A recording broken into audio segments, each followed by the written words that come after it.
I've been given 40 minutes time to talk to you on something important. I thought about it as to how I should address you. I've been speaking almost every month at one place or the other, and I have this way contacted various persons, sets of persons in society. Here, I want to be of use to you. It is not my biodata which is important. It is not an idea to show my knowledge to you. My sole purpose of being here is to guide you to the extent I can in your future careers. Because we live in a world about which most of us are not aware. So when you are not aware of the present, how can you predict future? A student of computers knows this, because you must first have the base of knowledge to explore further and then strategize later. Therefore, let me start with this topic. I will be talking about the post-2008 world. It will be a world of technology, means what happened since 2008 till now. A critique of that in the field of technology will be mentioned. Then I will be also taking up another extreme which is important for your job. The financial world. Since 2008 till now, 12 years, how has the economy worked globally and in India?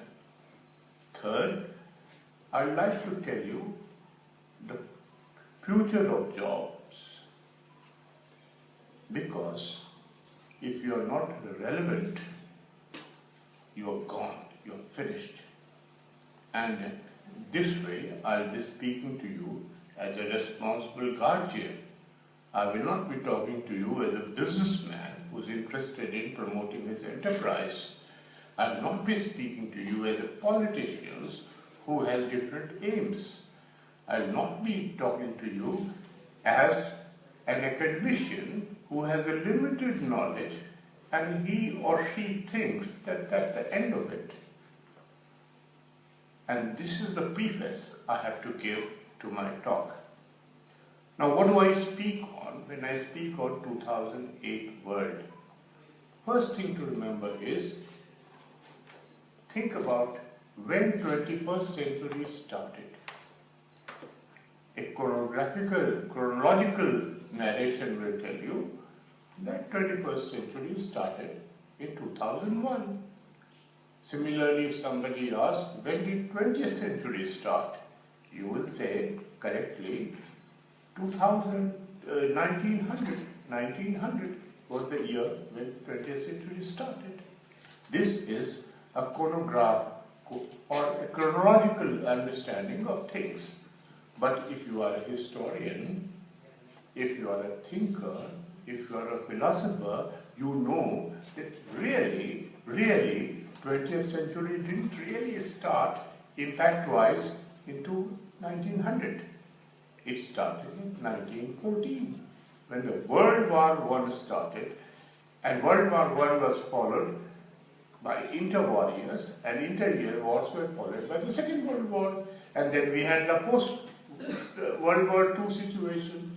So, philosophically, strategically, when we think of centuries in terms of the impact it has on lives. Now, 21st century. My opinion is, and I have written numerous articles on this, that if you are talking of the techno-financial world, 21st century really started in the year 2008.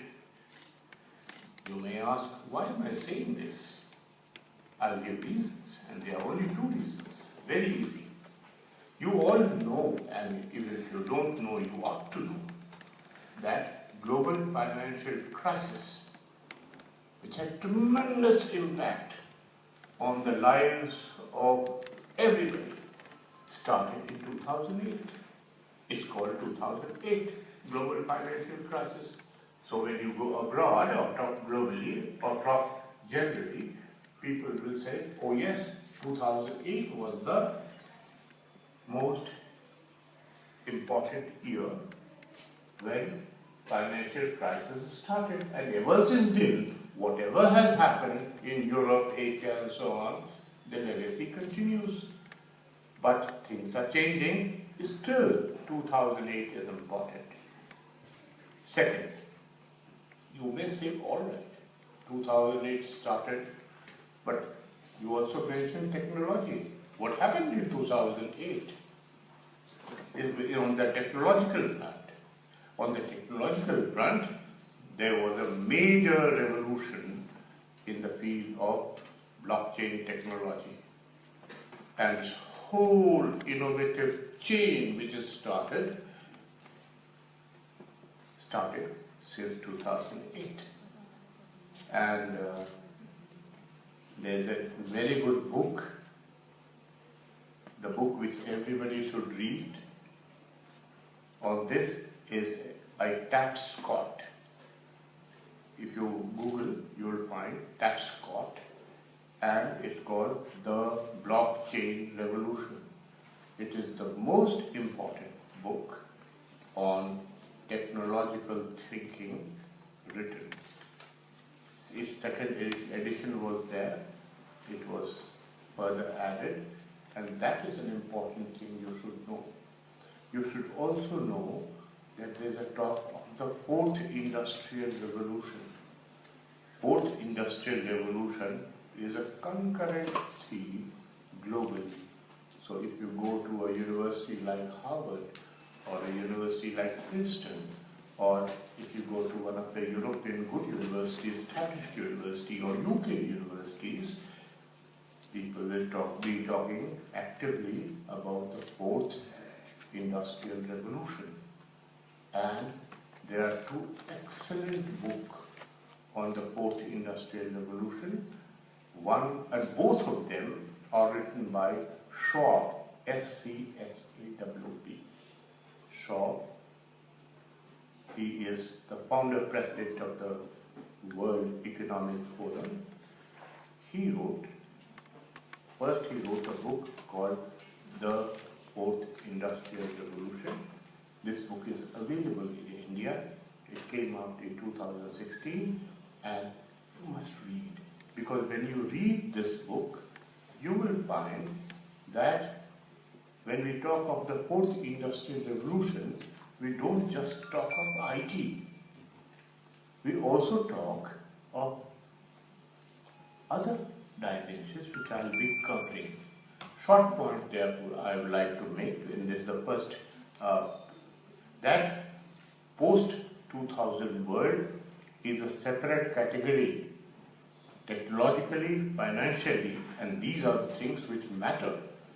And you should be thinking as a young generation about the world after 2008. So with this, I would say that 2008 did two things. It was a tectonic shift in history.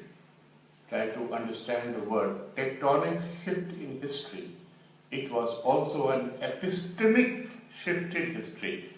Tectonic means, you know, the global thing. Earth, tecton, the whole thing moves, collapses. With a shift takes place, earthquake, volcanoes, everything comes because of the shift in the plate, tectonic plates. So if that happens, similarly, this global financial crisis and the blockchain revolution and the fourth industrial revolution in a wider sense, these two have moved history of the 21st century to a tectonic shift situation. the impact of that remains, will remain. Second is, it is an epistemic year, 2008. Epistemic means epistemology, knowing. Knowledge had a revolution, and those who are your teachers definitely know what is happening in the world of IT and what is happening in not only in IT but biotech and so on and so forth through these days. So if you are not aware of this, even if you work very hard, you are not going to reach the level of expectation. Second, but my main topic here is not to describe the whole world. You can't do it in 30-40 minutes. So what I have chosen a topic which is relevant to your life. Enterprise. After all, passing out from here, you are going to join some enterprise. So we economists, in the language of economics, say firms. There are theories of firms. There are economics based on microeconomics, macroeconomics, it goes on. I mean, don't want to bore with these details. But these things are important because firm is important. So my second, I will be making 10 conceptual points in this lecture. 1, 2, 3, 4, 5. They're all written here. So it can be distributed to you. So that even if you don't understand immediately today, you can think about it. But remember one thing, which I have learned from my experience as the chairman of the Reserve Bank of India Services Board. This, and also through my interviews which I take in UPSC, there I have found how the university system produces children who are nowhere in knowledge level.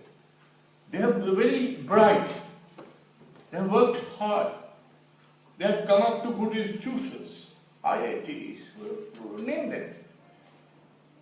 Because the pay is good, they pay you a lakh of rupees, and if you are in IS, even more other facilities are there. But you can't come up because in your master's degree, you did not care to know the relevant experience. So these days, boards or employers will look for the relevant experience.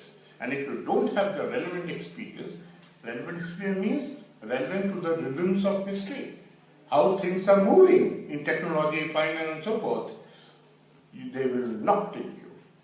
And even if they take, and some tectonic shift take place in technology, they call it disruption, I'll come to that, then you will be out of date. So you will get a contractual job, work for some time, get retrenched. You can never plan your career. You can't raise your family very well because nothing is certain. So what Sir said, re-skilling, cross-disciplinary abilities, these things are important. Now, let's not go globally only, think of India also. So first point is, how do we conceptualize enterprise? There are three ways of conceptualizing, means understanding, comprehending enterprise. One is very easy. You can do it through laws.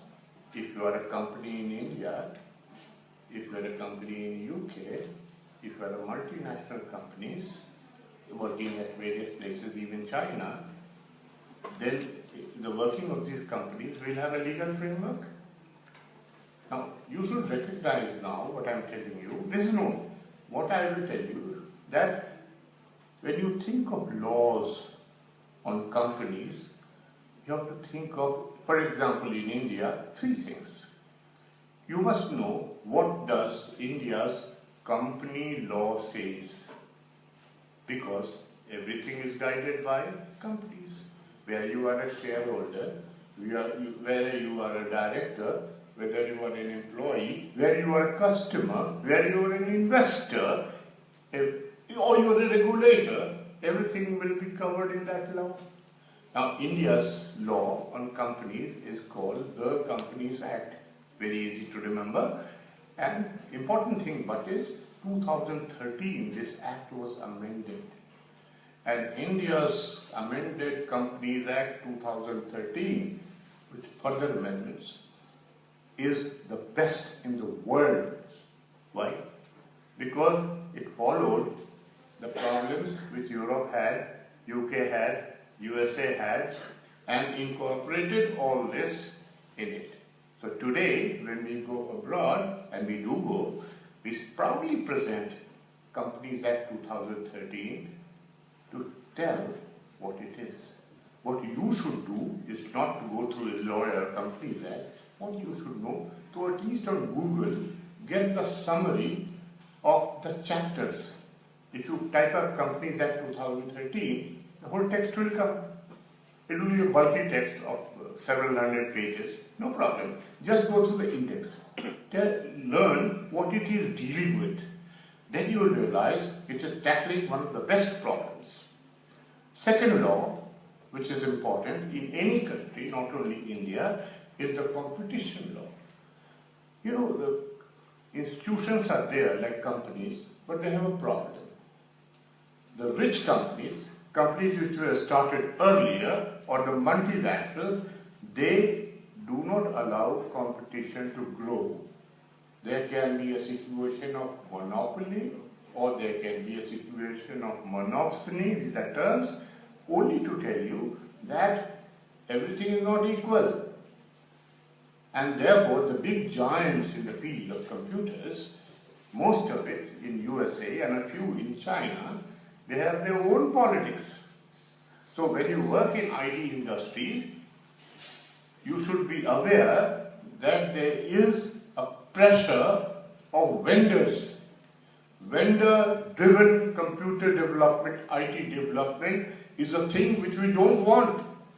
And we want our countrymen to understand that competition has to be allowed.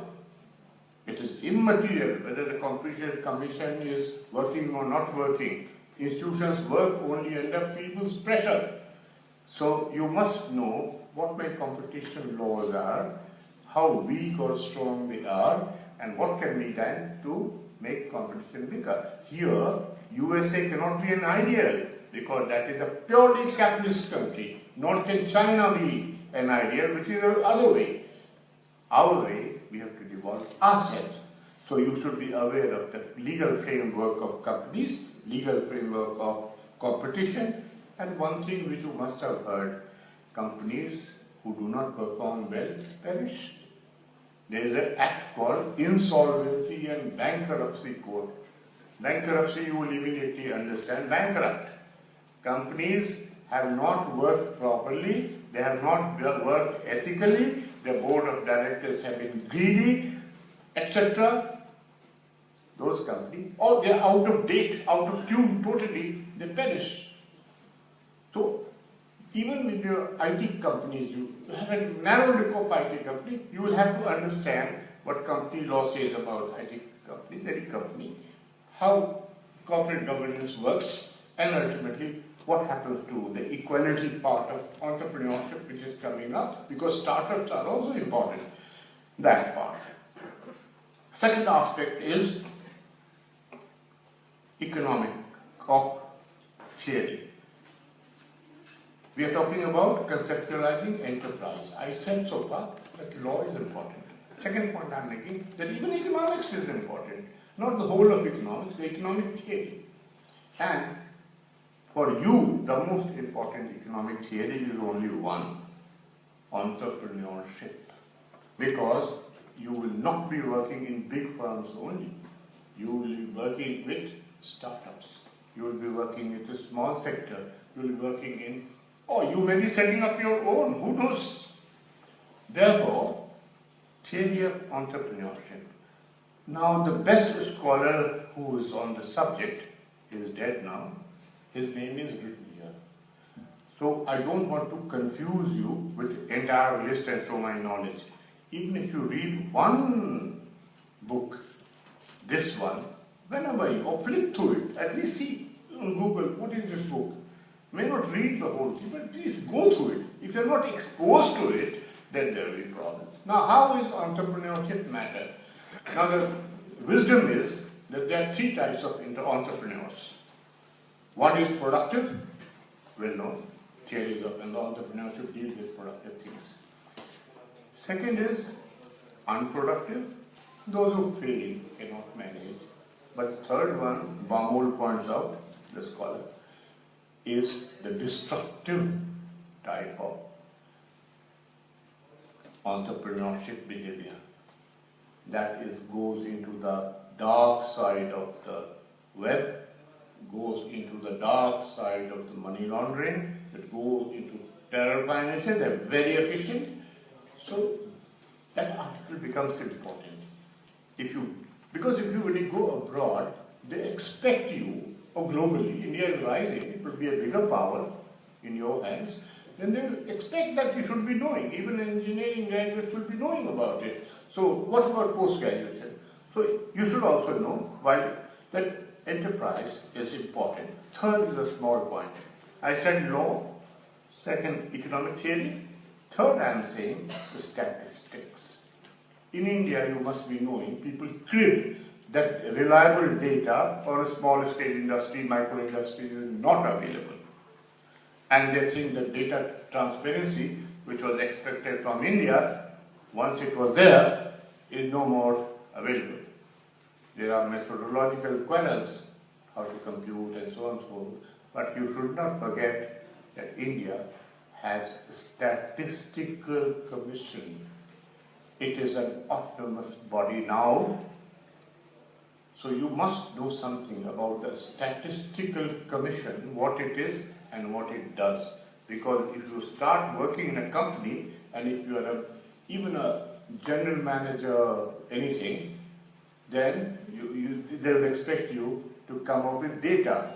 And when you look up your data, you will find it's not there. So as a citizen, as an active person, as an active mind, you must be aware of the methodological and transparency issues in business and trade, not only business, but also in trade.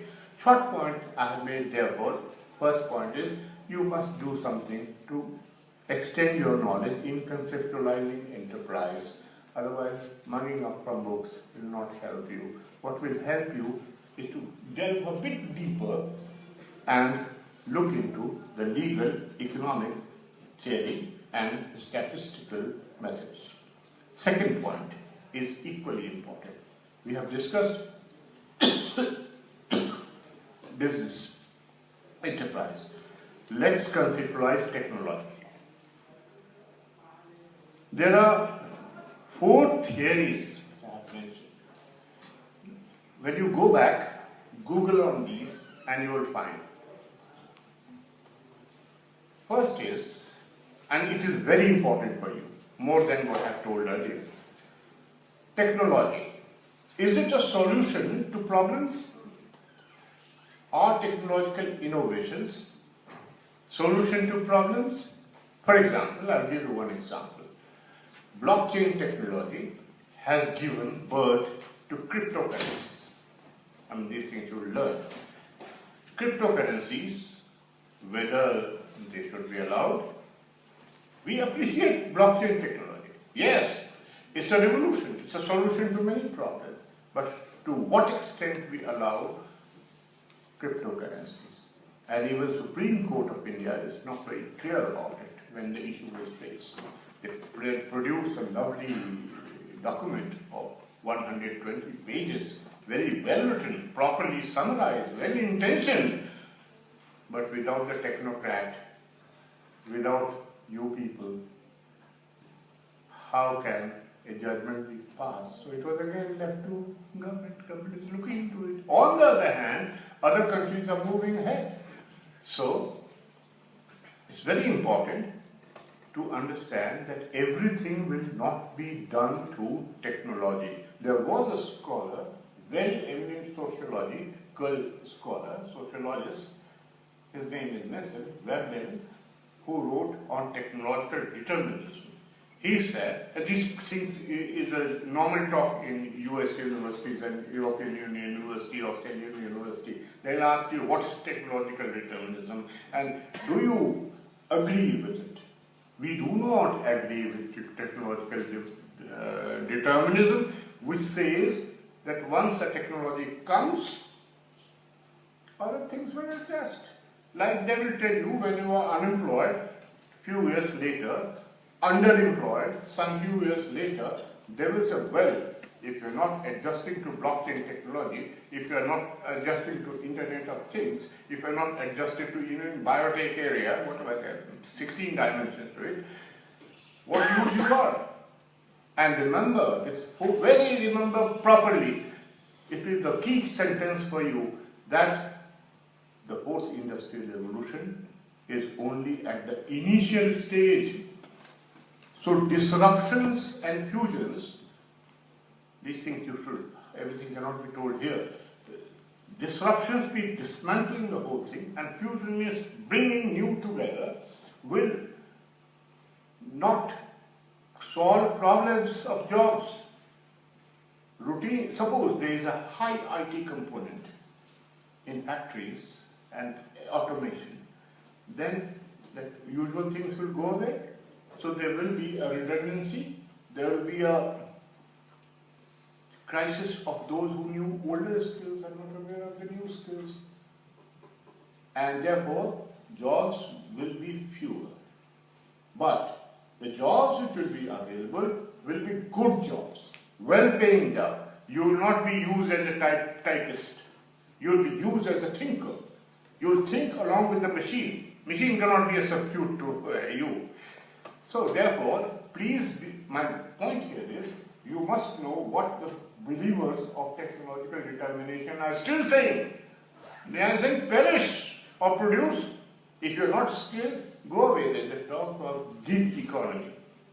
Gig economy means they will employ you for some time, out. Contract, short term. If you are reskilled and use some course, if you don't adjust to it, go away. In this case, universities will have also to foresee what type of persons we are producing. A typical theme in the interviews these days, why do you leave IIT? And they say, sir, nothing is working out, really. So I want to come to IIS or I want to come banks, they pay you. Imagine the person took interest in biotech, did 2 years, before that he had done 5 years, and he comes to a conclusion that no, it is repetitive, bogus, it doesn't suit you. Then the question arises, why did you join? So we joined because we didn't know. So this is the session where I want to tell you, please understand that capitalism is fragile. It is innovative. It's a driving force of the world, but it is weak. And once it is weak, the technology takes over. So future of job, I have a video on that, future of job, they asked me, other scholars also were there, you can look into that. But the future of work is a thing which should scare you, or by scaring, you must get alert on these 2 years which are at your hands. But this was the negative point. Positive point is creative destruction. You know, there are 4 scholars in economics who matter.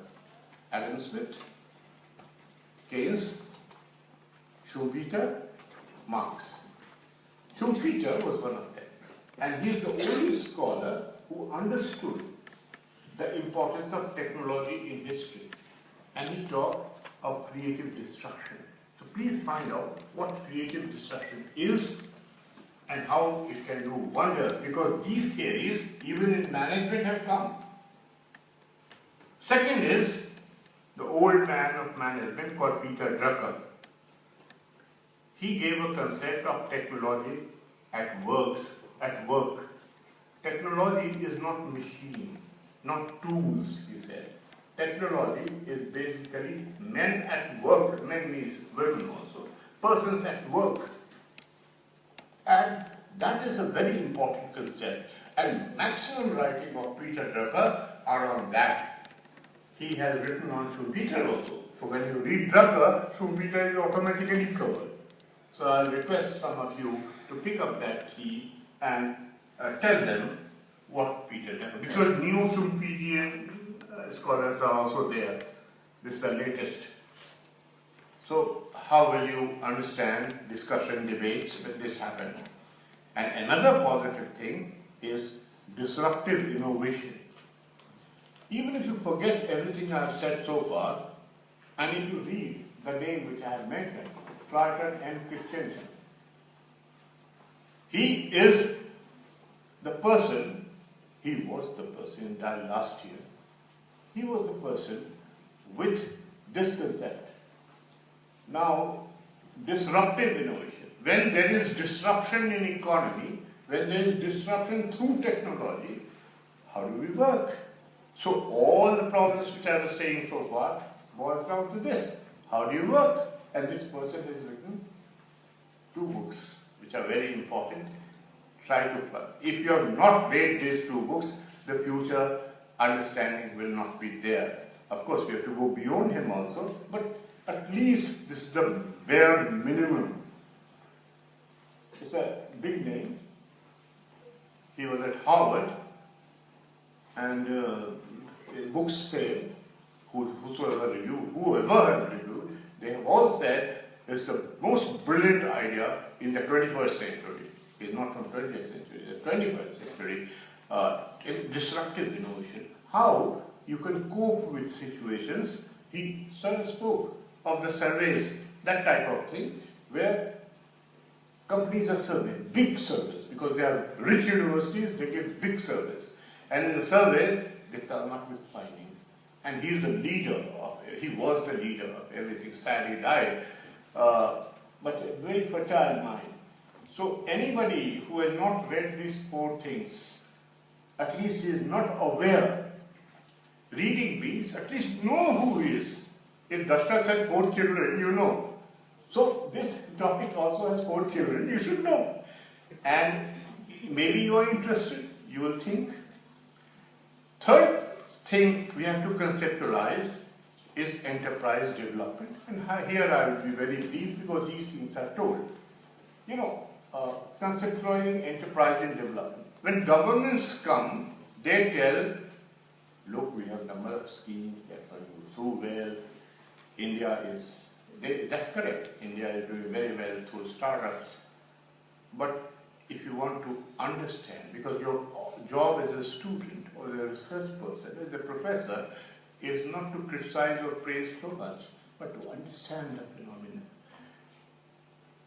The stages of enterprise is given here. I need not delve on it. These will be taught, but there are some very good books on startups.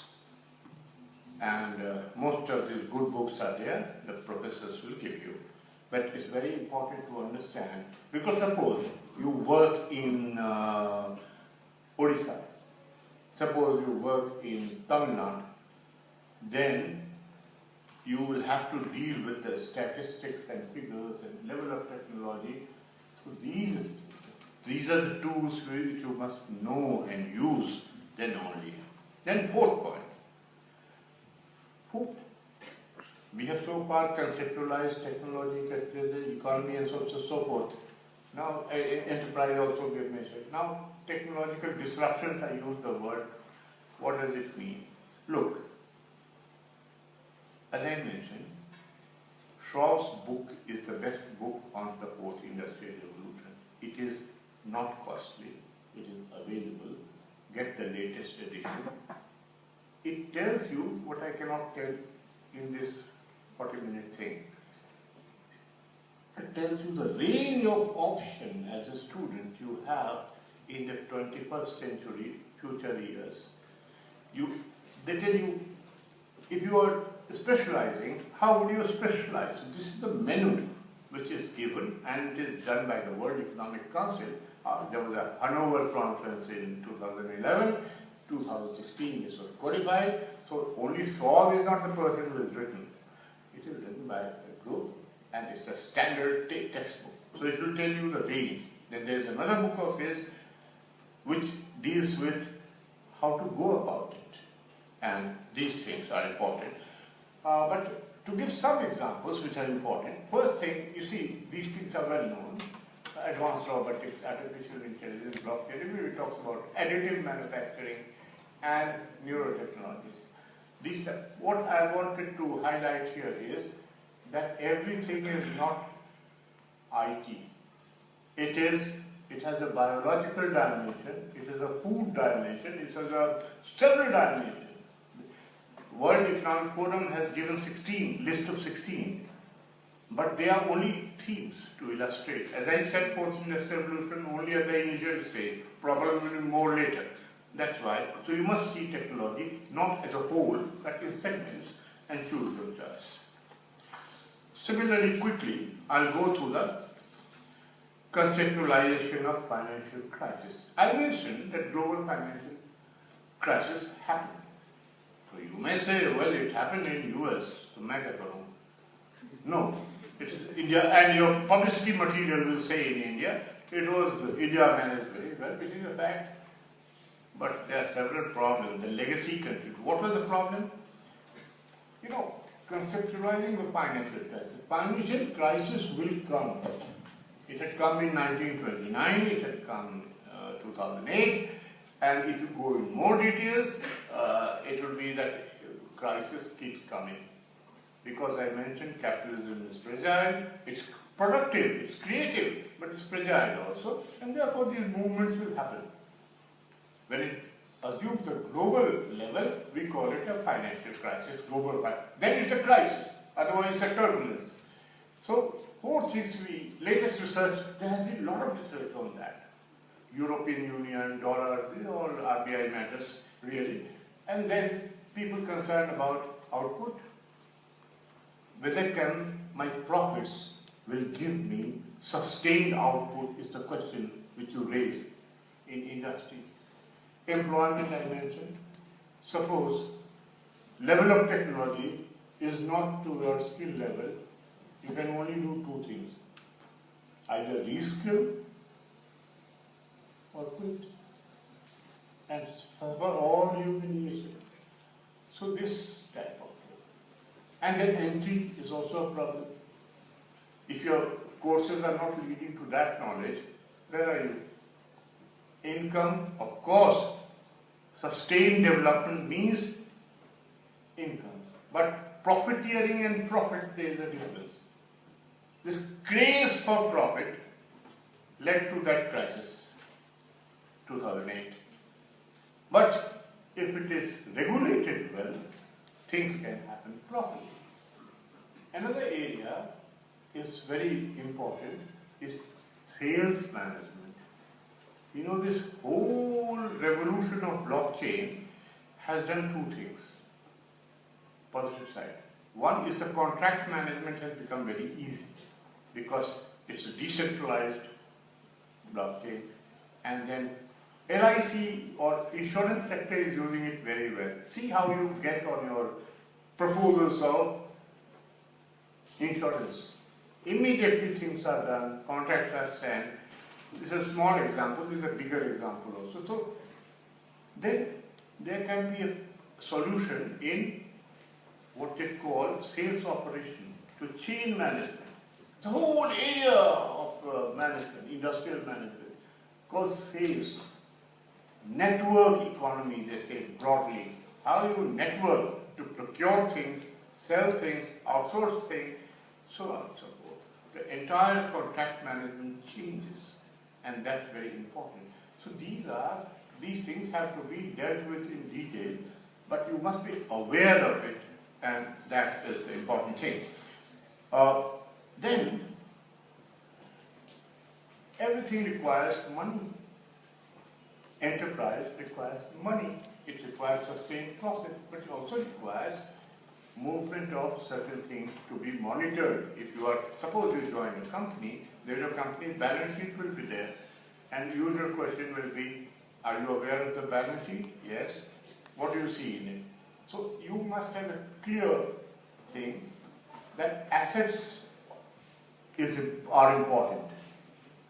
These days, after 2008 global financial crisis, the regulator RBI, Ministry of Finance, SEBI, or academicians abroad in India are only think the asset pricing, asset management and so on. Assets can be of two types. One is the traditional assets, which you all know, these things. Another is the digital assets. This whole world of digital assets have come.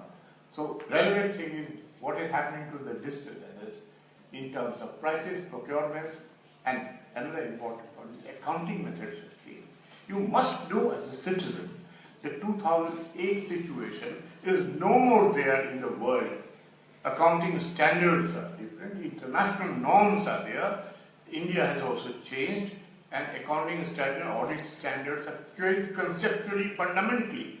So if a young person, if you are not aware, you will never become general manager because you may be knowing your tools, you may not be knowing really the accounting side. And without money, even if you attend, you reach the very top level as a technocrat, in the board level, they will ask you a question, how much is going to cost? What can be better solution of cost improvement? So these things will appear, and methods of accounting also are becoming very relevant. Management. You join from here, join a company, you will be at the lowest employee level, maybe a professional or intern, as I say. Gradually, you will get an employment. Suppose you get, congrats to you, but there will be problems in the post-2000 world situation. One is that you have to work in a team, as a management team. What does it mean? Earlier also there were teams. Everybody should shed the ego and go team together. Those principles are over now. Yes, it matters. What matters is interdisciplinary thinking. You will have a cloud computing person, and you will be a top finance person, and you will be auditor in that team, several others. You will have cross-company people, vendors and so on. There will be shareholders also. So how do you manage as a team? Working will be very hard because there will be disruptions. Old will be dead soon. Knowledge will also be exponentially faster. But you have to adjust. I'm seeing a crowd of 60, 100, whatever it is. Only few of you will survive. But those who will survive, as it happens in any organization, either JU or IIT, everywhere, the classes of 20, 30, 40, 60. But ultimately, those who make to the top. Now, IAS, for example, there are 200. Ultimately, who gets the top? So, top level, finally. The person who gets top level finally is the person who will be adjusting within the system and innovating, creating, co-creating. So, co-creating is the word. Then you should know about the board of directors. Why? Are you going to become member of board of directors? Maybe, most likely not. So what? Even then it's important. Because you are ruled by, it's the cabinet of the corporate world. Give you an example. ICICI, you will have all agree, is a good bank. Even government believes it's a good bank. Did it not have a crisis in the board of directors? I will not name anybody. Yes bank, good bank basically, but wasn't there a problem of board of directors? Lease and finance companies, Diwan housing, wasn't there a problem? So you must know your enemies, you must know your friends, and that way of knowing is the board of directors. And if you go through the company law, independent directors are also there. When they're sleeping, these questions come. And if you are zero about this, how will you survive smartly in the company? Smart behavior is required. Not, and you are engineer type persons, so definitely. There is a difference between shareholders and stakeholders. The stakeholder in a company can be anybody. You can be, if you are using the toothbrush of a particular company, definitely you are a stakeholder. But shareholders are those who put money. So, what are the concerns of the shareholders and how have the behavior has shifted? Again, management topic. That you have to see. And in your case, what are tech companies doing in particular? These are things important. And finally, market presence. You present the market. When you enter the market, it's a forest lit by wildfire. So fire is there, forest is there. So terrain has to be known to fight a guerrilla warfare in that. So market presence is also important. Then eighth thing is regulatory. 2008 came, crisis, global financial crisis, because there was a philosophy in economics, and the politicians in US and other countries were also happy about it, and we were also in India told follow them, is no regulation. Von Hayek had said, great thinker, Nobel laureate, but conservative, wrong for us. We respect him, but we don't agree with him. There are many scholars like that. He said, market is a creator, agreed? But that doesn't mean that market should take over government. Government is run by, there can be a criticism of government, there can be a government failure story, there can be a market failure story. So Stiglitz, who is a current thinker, Joseph Stiglitz, whatever he writes is important, he says, his article is also there, government failure, market failure versus market failure. Where are we? Regulation is needed. That now the whole world recognizes. And regulation is there, but what type of regulation? What is the knowledge content of regulation? What is the relevance of content? So something is very important to understand.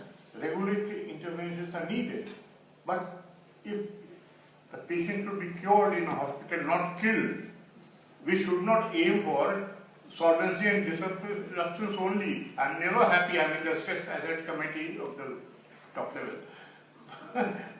You do it clinically, like removing the appendix, but it's not good to remove the appendix of everybody. So regulate. Policy coherence has to be there. Consistent business requires consistent thinking, otherwise how will you predict? And why India is preferred over China, what reason is, we have some rule of law as compared to them. So rule of law is the best point. And therefore consistency, because you see coherence, you can understand why regulate. So you need to give reasons in regulatory decision and also consistency. About future of work, the time is limited. Only 2 slides are there. Automation is a pet theme of young scholars of IT. There are very excellent writings on presentations on how automation is going to determine the future of work. The factory which you see today around will be totally different, and management groups even now are giving the photograph of previous and now. So if the factory doesn't have men and women really, it's remote control. Controlled, yes, then you will require a superior brain. Playing chess with computer is difficult. But you can beat the computer if you are a real good. So that automation aspect, thinking machine, aid, again, no determinism, aid to learning. And you must know that 3 wheels are changing: knowledge, disruptions, and future. Today, we make a distinction between the artificial intelligence and machine learning. The latest thinking is,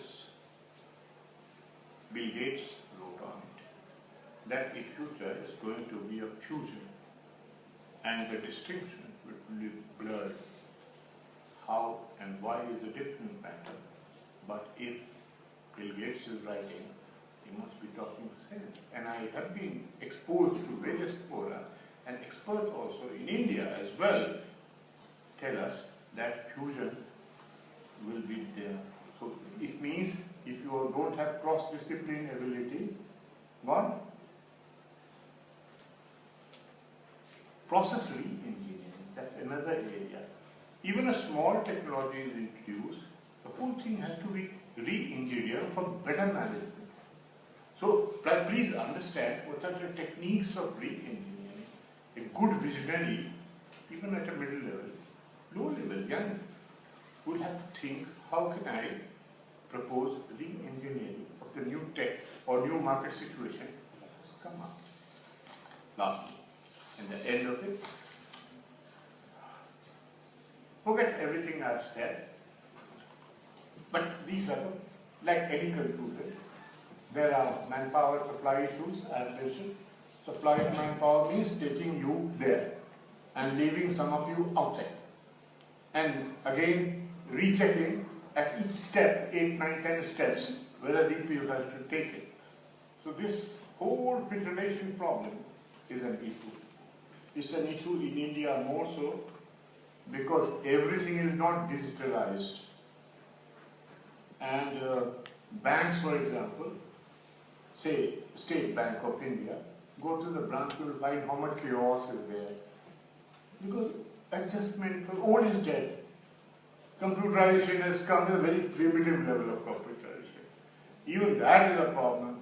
So if you talk to those clerks there or assistants there who are struggling with the machine, blockchain and so on, they say, all right, साफ की बातें हैं, हमारी बात नहीं है. So that is an issue. Then financial banking issues I have said. Viability is a problem. Crisis tendency is a problem. Insolvency, if all companies become insolvent, then how will capitalism survive? These problems also arise, remember, because of the man failure. I will not say women's failure.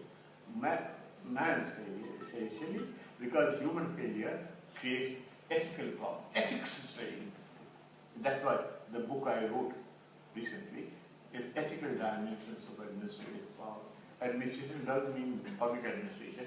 Administer. What is administer? Administer prices are also there. So, and those aspects are there. It's from Sage London. It's available here in 500 rupees or so. That you can go through. Where I have given some of the ideas.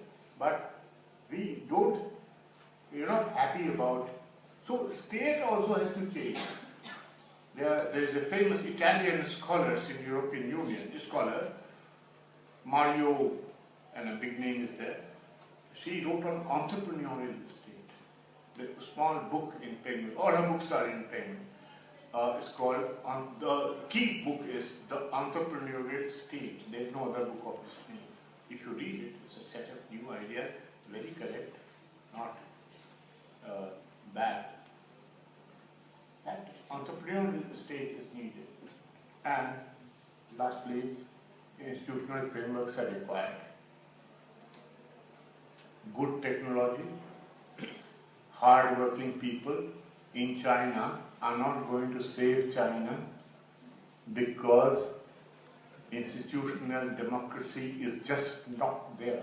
I'll give you a small example which you will understand. When everybody wanted to go abroad as a student, in India also, the loan, educational loan was proposed. It is there still. In India, if a student takes loan, even now, it is given, but guarantor is taken. Parents have to stand the guarantor or somebody has to stand. Plus he himself also, so double system of, safe system of guarantee.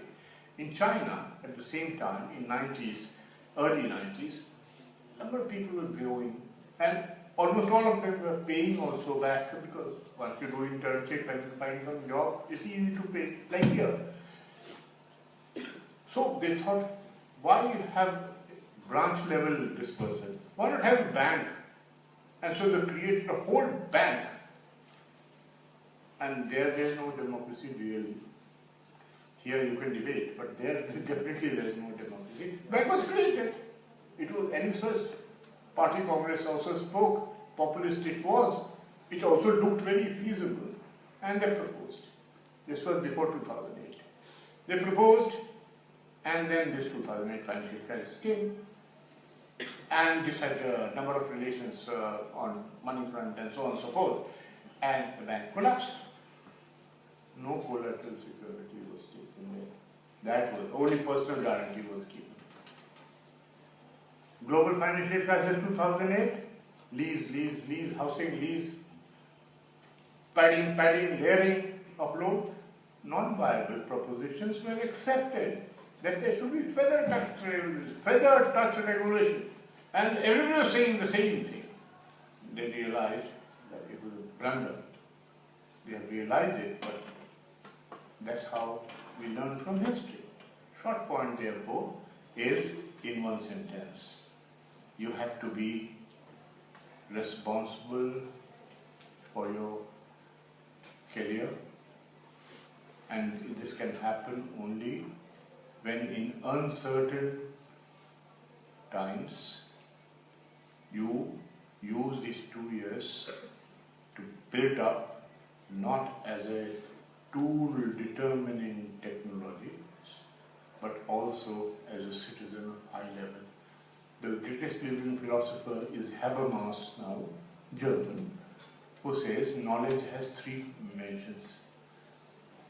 First, knowledge is technique, as they say in French, like you are doing, tool understanding, management understanding, that type of thing. Second knowledge is profit-seeking knowledge. I want to promote cryptocurrency, I want to promote Bollywood, I'll shed all crimes and think of the praises. Such type of literature is coming up in economics, management, everywhere. Vendor-driven ideas, do this course. Big institution, Microsoft, Google, but these courses are not worth anything. They will have a name, blockchain technology, and so attractive name. You spend about hard-earned money as a young entrepreneur or as a person, and you can take my word, because I recruit people at all levels. They don't know when really. You'll get a certificate, you'll work hard, because universities are needed for that. These teachers do not have any interest. Vendor will tantalize you with some attraction, but technological failures are too many. There's a whole book written on why technological products fail. It's an international book of Harvard. So try to understand that ethics is very, very important while choosing the institutions and keeping the teachers on toe. You know, I have always studied in a good institution, and the key to it was the students were giving tough time to teachers. The tougher you make, the better it is. You have to be humble, of course. The first quality of knowledge is humble. You know, I know nothing as compared to those guys who have written. I may disagree with Adam Smith, I may disagree with Karl Marx, I may disagree with Schumpeter, and I can give, or for that matter, even anybody. Schumpeter, for example. But how can I not read them? The tendency these days is to read through Google or handouts.